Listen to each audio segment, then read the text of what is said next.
Mr Chair. The Honourable Chris Tremaine. Mr Chair, I feel duty bound to respond to the number of the claims that have been made by the opposition this evening. I commenced the debate in good spirit. I tend to finish it in that spirit, but really I can't leave some of the statements that have been made unanswered in that regard. I just want to start with Mr Twyford, who finished by rolling out the rhetoric that in spite of the efforts of a roll call of national ministers, to affect democracy in Auckland. And then in the same breath, Mr Twyford said that the Mayor, Len Brown, has led a very strong fight to build a world-class transport system. Well, that is a fantastic effort, but let's have a think about that for a minute. How has Len Brown been able to do that?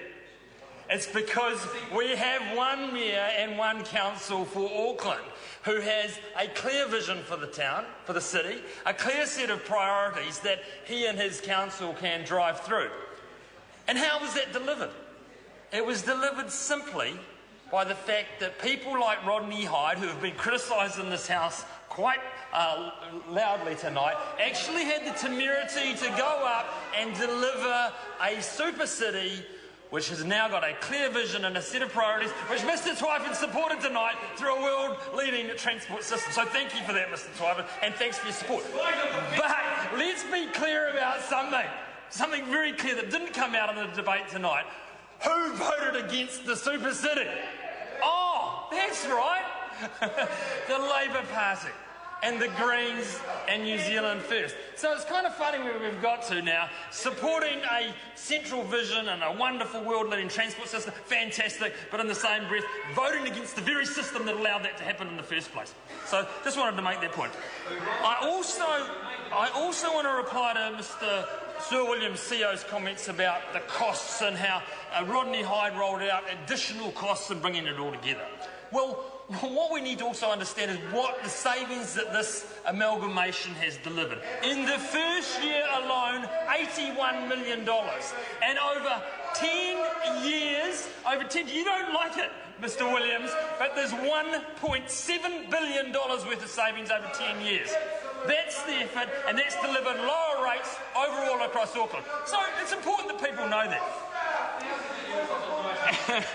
The other thing I want to just follow up on, a few comments by Sir William CEO as well, who said that we're actually, that this bill cleans up the government's mess. Well, let's be clear. No one, when we put the Auckland Amalgamated City together, thought that we would get a perfect solution in day one. We put this regulation-making power in place, right, to actually allow local boards to be trial. Actually, that's a pretty sensible move. And what's happened 3 years down the track? 3 years down the track, are we changing those regulations? Not one iota. So actually, we got it right. We got it right. Actually, if we'd got it wrong, if it hadn't worked perfectly, we would be changing that law now. And we're not. Everybody in the House agrees that actually the regulations now going into law were the right things to do.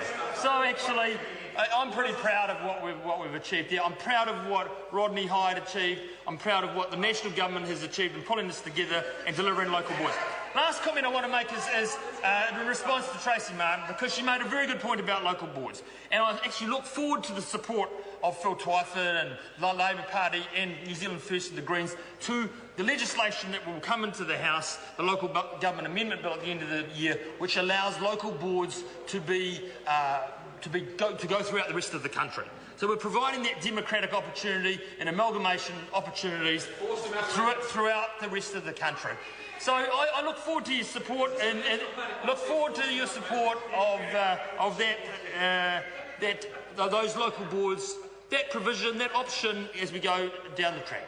Just lastly, Mr Speaker, Mr Chair, I want to finish by acknowledging some of the electioneering that went on in the Labour Party tonight. I'm not going to mention members, and it's not my role as the Minister of Local Government. I want to wish all members, all candidates the best of luck. I want to wish all candidates the best of luck as we roll into this election. I want to ask all New Zealanders to step up and vote and be part of the democratic process. Thank you, Mr Chair.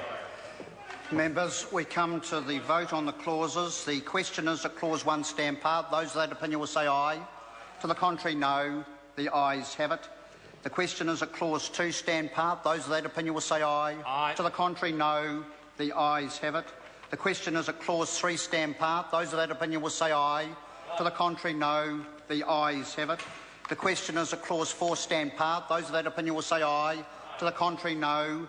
The ayes have it. The question is that Clause 5 stand part. Those of that opinion will say aye. To the contrary, no. The ayes have it.